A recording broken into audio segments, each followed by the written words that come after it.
Hello, everyone. Welcome to the TradeStation Masterclass. My name is Jesus Nava. I'm the Director of Client Training and Education for TradeStation Securities. It's a pleasure to be here to talk about TradeStation. Today, we're going to highlight strategy trading and some of the functionality that is available when you're testing strategies. It's good to know that these features are available because they do change the strategy behavior a little bit. So that's why I always do these classes to review that content and make sure that everyone knows what to do, when they want to select these options. Before we get started, here are some important disclosures. Just keep in mind that every symbol and idea that I talk about is for educational purposes only. These are not recommendations of TradeStation. Also, active trading is not suitable for everyone. It should only be done with risk capital. Past historical performance is no guarantee of future results. And for additional information, if anybody is looking for some, then visit www.tradestation.com/important-information. All right, guys, thank you so much for hanging on there with me. Let's go ahead and switch over to the TradeStation platform and show you those two features that I referred to at the very beginning of the presentation. One is called the Intrabar order generation, and the second one is look inside bar backtesting. Let's see how it affects the strategy behavior. I'm going to open up a chart analysis and set up my chart for strategy backtesting and real-time automation as well once we get to it. But for now, let's just focus on historical backtest. I'm going to use a built-in study. Remember that we only need the study for visual purposes. This doesn't run the strategy, but at least we know when the signals are going to be generated. So I'm going to use a moving average 2-line. I'm not going to change the parameters because it doesn't really matter what we use. I just want to see the 2 lines and how they interact with the strategy. I am going to, well, this is the 5-minute chart, which is okay. With the indicator, I'm going to also put in the strategies. I'm going to go here to add strategy. Let me open this up. Let me scroll down to moving averages. And the one that I want is the moving average 2-line cross LE and the SE. So that'll generate those signals. Every time that you have a crossover, you get a signal. Now, I want you to look at something. And this is where we start looking at how the strategy behaves. Okay. Of course, we're looking at the 2 moving averages, and the signal is generated on the crossover. Let me go ahead and just pull up the chat here. Remember, the chat is open. You are welcome to submit any comments or questions. Just set the chat windows to everyone so that we can all follow along, okay? So this is the default strategy behavior. For those of you that have worked with strategies for a long period of time, you know that the strategy calculates on the close of every bar. So once the bar closes, the strategy evaluates the strategy conditions or the rules. And if it sees that it needs to send orders, it'll send them for the following bar. If it's a market order, then it should get filled on the next available tick. If it's a limit order or a stop order, it has an opportunity to get filled in the duration of that following bar. So orders, once they're activated, they're good for the remainder of the bar, but the evaluation of the strategy rule only happens once. And that time is at the close of every bar. So when you look at the strategy like this one that is monitoring the crossovers of a moving average, yeah, we see the 2 lines. And if we look at this red candle where my cursor is, we see that the 2 lines are getting closer to each other. And when we opened up on the next candle, the 2 lines had crossed. But notice that nothing happens strategy-wise on this candlestick's open because remember that the strategy evaluates the conditions at the close of the bar. So it's not until actually the open was down here. So when it opened, I'm not sure if they were crossing, but somewhere in between this candle, the 2 lines crossed. And when it closed, that's when the strategy evaluation happened. That's when the strategy checked the rules and said, well, are my moving averages crossing? If it's true, then I'm going to be sending orders for the following bar. So notice how in this particular case, it appears like the strategy is generating the orders with a slight delay. I mean, the crossover visually happens on this big green candlestick, but the strategy signal is generated on the following one, the red candle. And that's just the default behavior. I'm not saying that this is wrong. I'm just saying that it's the way that the strategy is designed. And anybody that is working with strategies, they need to be aware that when you're looking at a strategy signal, the signal was generated on the close of the previous bar. Okay. Let's see. Steve is asking, what if be added to the strategy, like having a need for the 21 moving average be above the 50 moving average to support a long trade? Yes, those are things you can add. Definitely. We have easy language available for you to do all sorts of conditions. So I guess what you're asking, Steve, is to add that particular condition to this strategy that is running right now, or just creating one from scratch, because both things can be done without any trouble using easy language. So yeah, that's doable. All right, so strategy default behavior evaluates on the close of the bar. If the condition is true, it sends orders for the next bar. So this signal that you see here, the MA2 cross LE, this is my long entry for 100 shares. And at what price does the trade occur? Well, if I click on the background and I hold my mouse button, I can see this box, which we call the data tips window. We can see the trades right here at the bottom of this box. It says, first of all, it covered 100 at $153.62. And then it bought 100 shares at 153.62. So the cover and the purchase happened exactly at the same price. Because if you remember, this is a strategy that flips you back and forth between long and short. So when we see a long signal here for a long trade, it's because it's closing a short trade that it had before and is entering a new one towards the long side. But I want you guys to take a look at the price of this strategy. We already pointed to it, $153.62. That's right there at the bottom of the screen. But I also want you to compare that price with the opening price of this candlestick. And the opening price is $153.62. So it matches the open. So you can see how the strategy fills on the next available tick because it's a market order. On the close of the prior bar, right here on the close of this bar was 153.59. That's where the price closed at. But that's not the price that the order is filled at because the bar is already closed. It says send a market order to the next candle. And of course, the bar opens. That's the first tick of that bar. And that's where the strategy has an opportunity to fill your trade.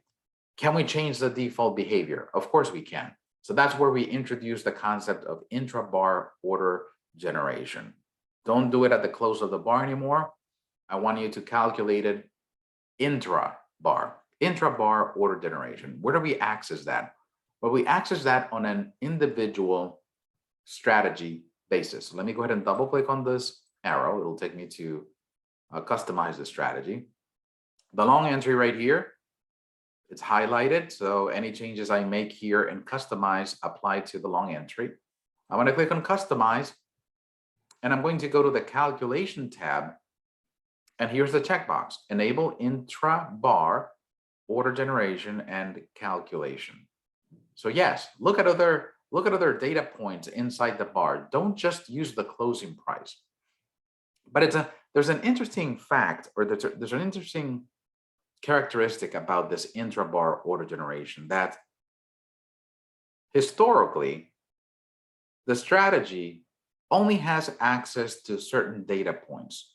Even though we see a full candle, that candlestick is only made up of 4 data points: the opening price, the high, the low, and the closing price. That's all it needs in order to create or form or draw that candle. So those are the only 4 data points that the strategy has access to.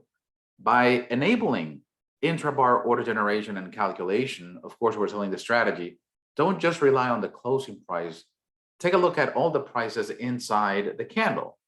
But the problem is that the strategy only sees 4, which is okay for now. But I want you guys to start thinking about what effect that has on my strategy. So I'm going to enable intrabar order generation for my long entry. I'm going to do the same thing here for the short entry. And let's see if anything happens. I'm going to move this over here to the right-hand side or maybe to the left. Okay, I'm going to move it to, let's move it to the right. Because I want to keep an eye on my entry right here to see if it changes. I'm sure you guys remember that there's 2 components to my signal. You see the arrow pointing to the candle where the signal was generated. And you also see a little blue or red tick against the candlestick, letting you know exactly at which price the strategy was filled at. So even though the signal is down here, you can see a blue tick right here at the opening of the candle, because that's where the strategy filled. I'm going to click on close. Notice what happens. Now the strategy moved. It's not on this red candle anymore. Now it moved back here to where the green candle is. Why? Why did it move back here? Because it did not have to wait until the close of this candle to calculate. It actually was going and calculating on all the data points that it has. Now, what are the data points that the strategy knows? It knows the open, the high, the low, and the close. So the strategy in this particular example calculated on the open. Well, let's see what price the strategy filled at. So right here, we have the strategy fill price. You can see it right there at the bottom of the data tips is $153.59. What price does it match? It actually matches the closing price, $153.59. So you can see that it had an opportunity to calculate on the closing price and get filled on that same closing price because we have intra-bar order generation. It can generate the order within the bar, and it doesn't have to wait until the next bar to get filled. So it makes your strategy a little bit more responsive, of course, because you're calculating more often. Before it was only calculating once per bar. Now it's running that calculation 4 times per bar. Why 4 times? Because that's all the data points that it has: open, high, low, and close.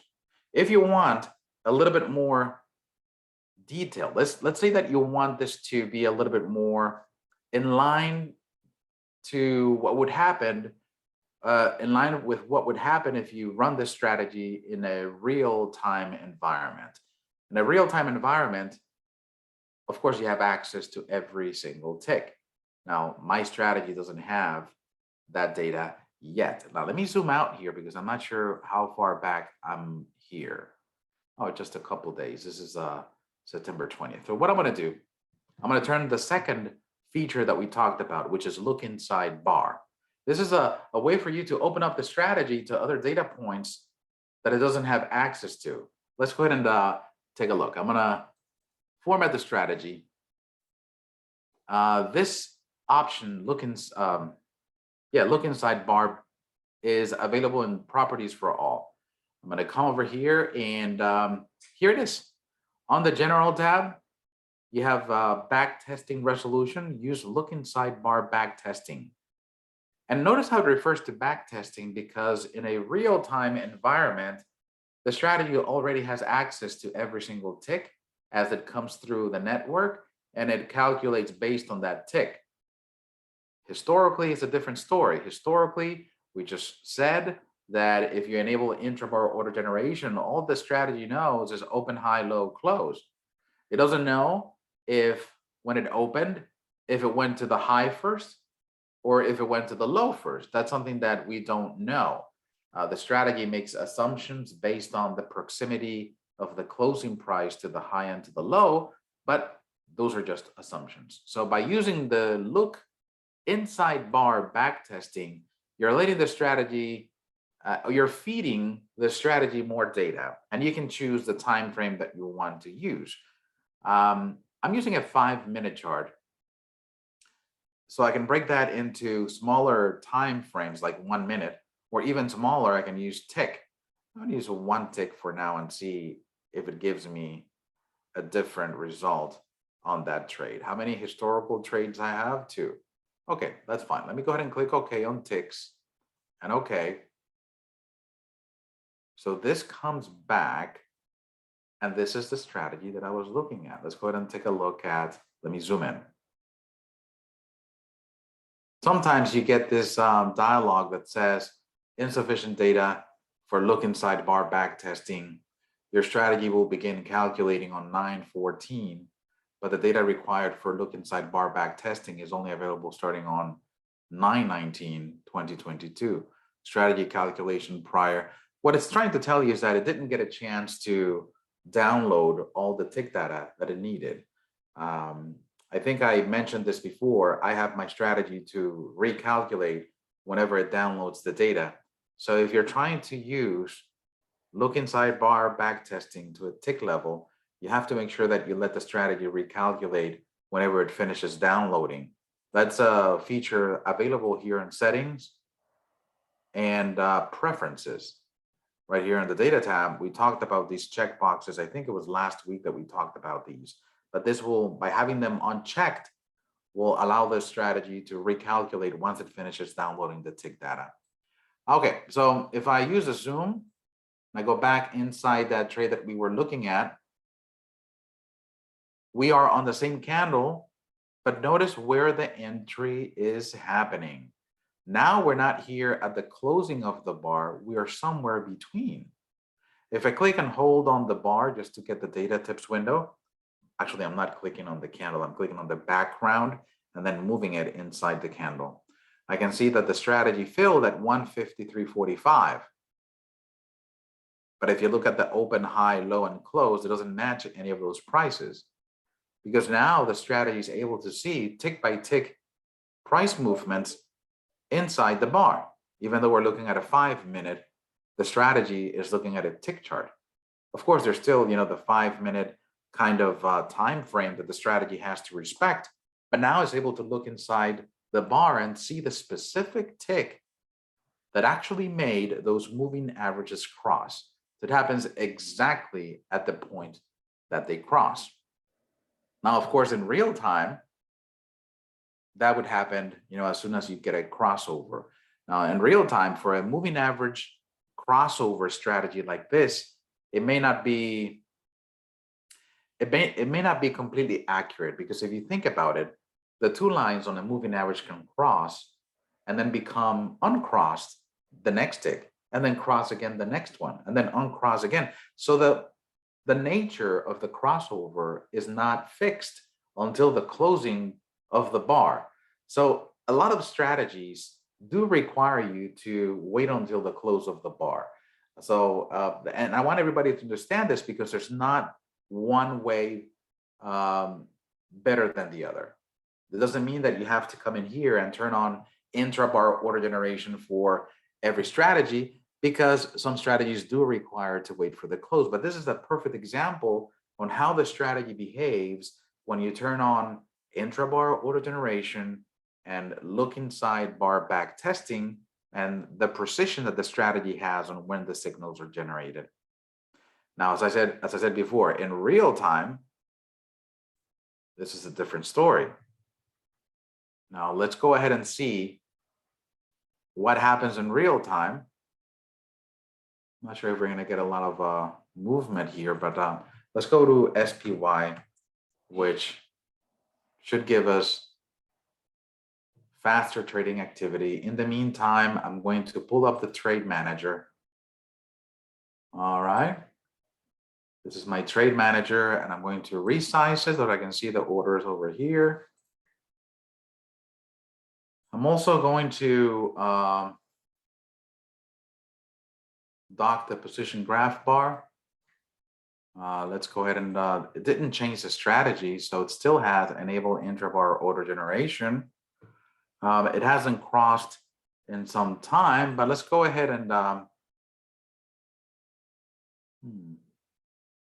let's find,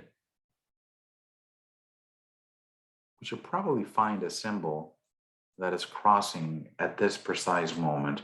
Let me go ahead and pull up my radar screen, because that way you'll see the strategy running in real time and what effect, those two options would have in real time. Well, we know that the look inside bar backtesting only applies to backtesting, so that's out of the question here. But the intrabar order generation does have a big effect on how the strategy orders are generated in real time. Let me go here and add data. I'm going to add the NASDAQ 100. Okay, let me go ahead and studies, add studies.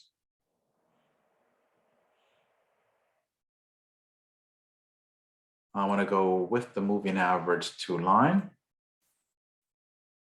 Yeah, that's fine.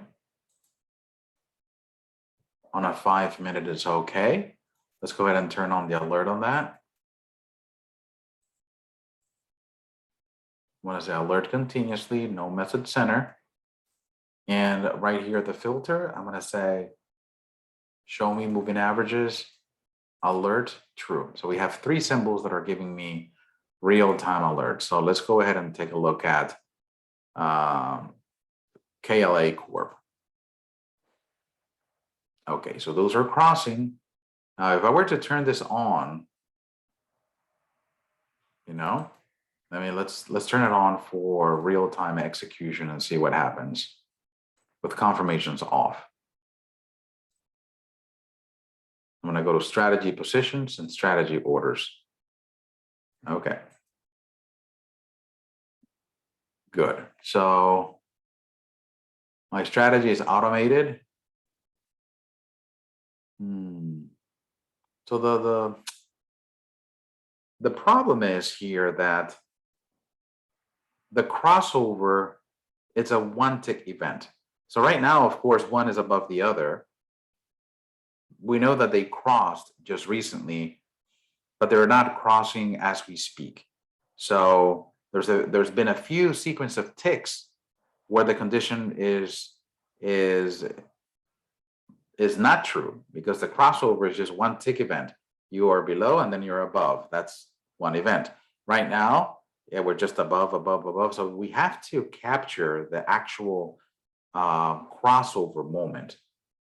Maybe if we look at something that's really close, let's go ahead and take a look at this other one, CrowdStrike. Why isn't that updating? Starbucks. Oh, I didn't link it. Oh, because it disables. Yeah, whenever you have a strategy that is automated, it doesn't allow you to link it. So let me put in the symbol myself. CRW or CRWD may cross in a moment. I'm going to say don't disable automation, because these lines may cross in a moment.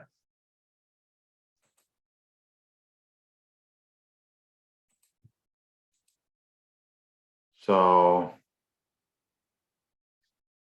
let's see. If we look at the chart, you can see how the 2 lines are really close to each other, but they're not crossing right now. Let's wait until the next bar opens. In fact, let me change this to 1 minute. I guess that way we don't have to wait here so long. I don't want to disable automation, but I want to change the interval of all these symbols. Time frame, 5 minutes. So this is going to recalculate based on, let me uncheck this. Yeah, this is all based on 5 minutes. And then I'm going to turn this on again. So Starbucks seems to be SBUX. Nope.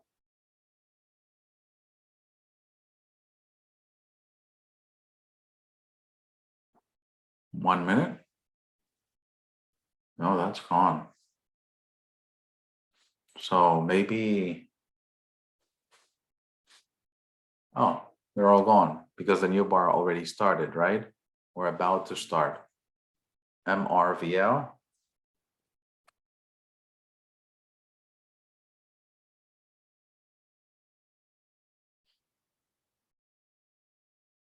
Gone again. What did I change this to? 1 minute, and symbols here are set to 1 minute. For some reason I had selected 5 minute, but it's 1 minute. So let's go here to Microsoft.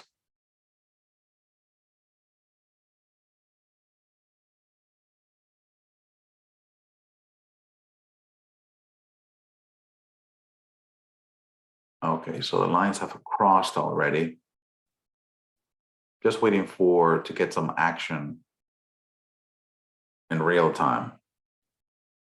So we had a cross to the downside.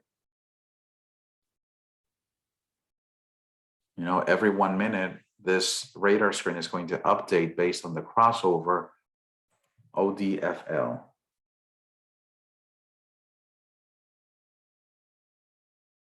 You see those two lines are being calculated.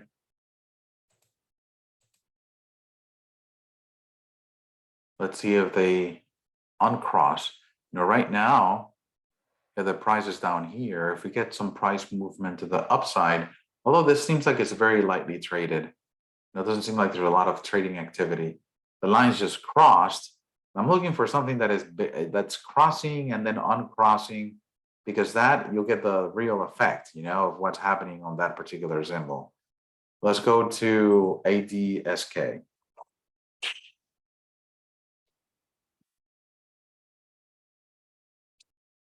Or even Microsoft. We were looking at Microsoft just a moment ago, but I'm not sure if it's going to continue.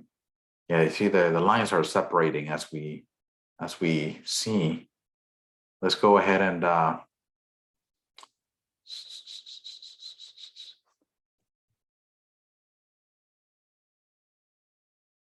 I'm gonna have order fill. Okay, we just got filled on ADP. Order fill. Order fill. Okay, let's see what happens here. Strategy orders, strategy positions.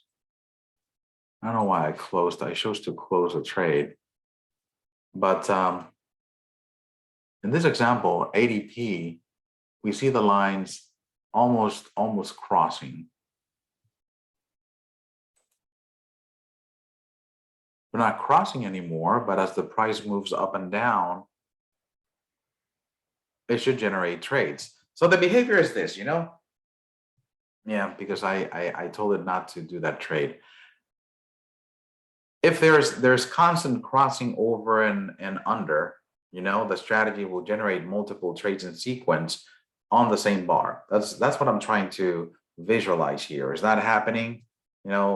And it always happens. When we want the market to do something specific, it doesn't do it. As the criteria is true, it's not going to wait until the close of the bar to give you a trade. So if those two lines were crossing and uncrossing, crossing again and uncrossing based on price activity, then every time that they cross, you would get a trade. After the fact of being crossed, of course, the criteria is not true anymore, because we already said, there we go, we got filled.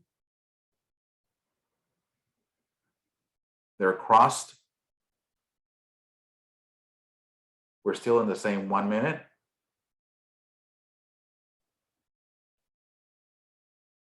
So we are in a short trade. Let's see if this goes to the other side. Come on. ADP doesn't seem to want to move. If I look at, they're exactly at the same price. The two moving averages, they're exactly at 235.68. So if they decide to separate a little bit and then cross over again, I should get another trade, even if it's the same bar. That's a whole concept of intra-bar order generation. Just trade every single time you get a signal. Sometimes that works in some strategies that you're designing, and maybe that's the behavior that you would expect. But in some other strategies, like this one, you would probably want for the crossover to be fixed at the close of the bar. Because if you're entering and exiting for every single crossover without getting any real confirmation that it has happened, then it may count or affect your profitability. So let's just keep that in mind. Any questions so far about intrabar auto generation and look inside bar back testing? These are things that if you're going to be turning them on is because you know for a fact that it'll benefit your strategy when you want the strategy to react as soon as the condition is true. So just be aware of that. A lot of times, people think, well, I want my strategy to be responsive to real time, but in a case scenario like the moving averages, maybe that's not the case. You want to wait for the strategy to close. Okay, so we just filled again. So yeah, the behavior that I'm looking for, the flapping, back and forth between crossing and not crossing, is not happening on this particular example, but that's what would happen. And the other one, look inside bar back testing, that does not affect any real-time strategy automation. That's only for historical back test. Remember that we talked about the assumptions that the strategy makes in regards to where the price goes when the bar opens. Does it go to the high or does it go to the low? That's a very important price movement, especially if you have conflicting orders. Let's say that the bar opens and you have a profit target and you have a stop loss both on the same bar. So which side should the strategy favor? Does it hit the high first, meaning that you hit the profit target and turn that into a profitable trade? Or does it go first to the low and hit your stop and it would be a losing trade? So that decision is left to the strategy. The strategy makes the assumption that if the high is closer, it hit the high first. But we know that in reality that is not always the case. A lot of times when you look at a historical back test, you do have to understand these nuances of the strategy because you may be looking at numbers that are based on assumptions. So by turning on the feature to look inside bar, you are forcing the strategy to look at more data. You're telling the strategy, here's more data, look inside the bar. Do not rely only on the open, high, low, and close, and try not to make so many assumptions. Here's more data for you to calculate and be a little bit more accurate. Of course, in a strategy like this one, moving average is not a big deal because we're waiting for the close of the bar to confirm the crossover. So we don't really have to look inside the bar because the order that is generated is next bar at market. So it simulates, historical fills kind of close, I know that getting filled on that opening tick is kind of considered like a perfect fill. On a real market environment, you would have slippage, maybe a penny or two, sometimes working against you. Market orders, that's the way they work. If you have a market order, you can get filled at any price. The strategy doesn't see, that variability in your fill price. It just assumes that you get filled at the open. Rich says, we can limit the number of trades in the strategy in the intrabar order generation, right? Yes, definitely, Rich. Thank you. Thank you for reminding me of that. If I come over here to customize, yes, when you enable intrabar order generation and calculation, you have all these different options that limit the number of entries and exits that are generated, because not only this applies to entries, it also applies to exits. Your exits are also turned on for every single tick that comes in. So the top one is just one entry per bar. So even though you have this intra-bar order generation component to it, if you choose the first radio button, you're just letting the strategy trade one time. The first time that it finds the criteria, trade that, and that's going to be per bar. The second one as well, but the difference is that if you have other entry signals, they all have an opportunity to enter at least once. That's the default behavior. No, let me take that back. The first one limits the entry to just one signal per strategy, same signal per strategy. So if you have a long entry on moving averages, it enters once. But if you also have a Bollinger Band, it's the same thing. Limit entries from same signal in this strategy to once per bar. Limit entries from all signals. Okay, so if you leave the top one, yeah, and you have a moving average entry combined with a Bollinger Band entry, they both can enter at least one time. This one over here, it limits all signals. So if you have the moving average entry and a Bollinger Band entry, and the moving average is the one that gets triggered, that's the only one that's allowed. It'll disable the Bollinger Band and not enter, even if it meets the criteria, because you're limiting just one signal from all signals, just once per bar. And you can always, specify the number of entries that you would allow per bar if you want a little bit more flexibility on that, okay? So that's the behavior right here. You can choose that for entries, and you can also choose that for exits. All right, thank you, Rich, for pointing that out.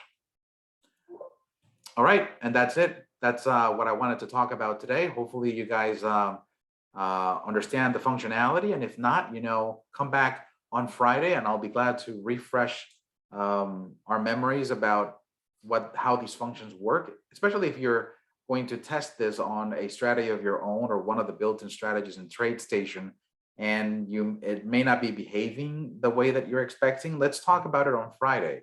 Friday, 11:30, we have Ask the Experts. So hopefully I'll see everyone there. Okay, that's my class for today. Thank you so much for joining me. Have a wonderful afternoon, and I'll see you guys tomorrow. Tomorrow we have easy language class, 11:30. Remember that there's no 12:30 session on Thursdays. Thank you guys. Have a wonderful afternoon. Bye-bye.